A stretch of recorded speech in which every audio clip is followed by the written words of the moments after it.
Il y a ça. Il est leur centre d'attention depuis 4 ans. Le FiProBot est un robot destiné à nettoyer des surfaces de 15 000 à 30 000 m². Si son homologue domestique est bien connu du grand public, il existe peu d'offres à destination des professionnels. Donc là, il est dans un mode où il essaye de suivre le mur au plus proche, de façon à bien nettoyer le bas des palettes. Ce sont des parties où les poussières s'accumulent.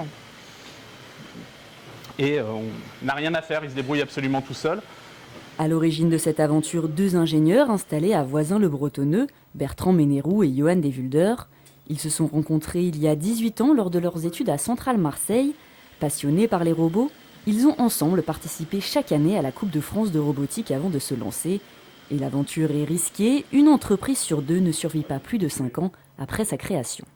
S'il y a des points bloquants, il faut les remonter. Et qu'on puisse même se réunir, voir comment on peut débloquer la situation et qu'on ne reste pas chacun dans notre coin. On s'est dit dès le départ, si on va voir un banquier ou si on va voir la BPI ou ce genre de choses, alors qu'on n'a pas d'activité, ça va être très dur de trouver des financements. Dès le départ, la création de FiBot, on a dit qu'il y aurait 2 activités. Une qui est e-commerce, qui allait vendre des produits toujours dans le domaine de la robotique, parce que ça c'est vraiment le fil conducteur de la société pour les particuliers. Et en parallèle de cette activité, on a commencé à mettre en place la partie R&D, commencer à travailler sur des projets jusqu'au projet d'aujourd'hui. Être autonome financièrement, une nécessité pour les 2 entrepreneurs.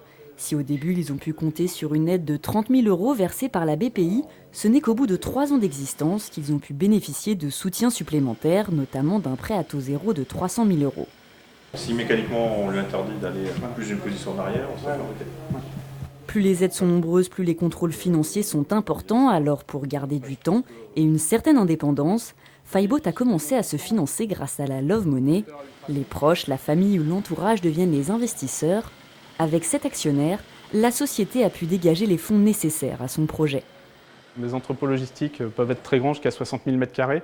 Il faut un robot qui ait de l'intelligence et qui ne repasse pas plein de fois au même endroit. Et donc toute cette gestion de trajectoire est vraiment une partie où il y a énormément de recherche et développement à faire. Donc pour nous, c'est un budget à peu près de l'ordre d'1 million d'euros de frais de développement.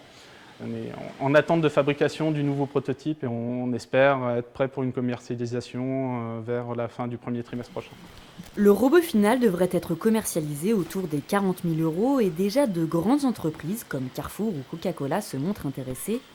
Aujourd'hui, la valorisation de la société est de 600 000 €. Elle devrait, selon ses fondateurs, se situer entre 10 et 20 millions d'euros d'ici 5 ans.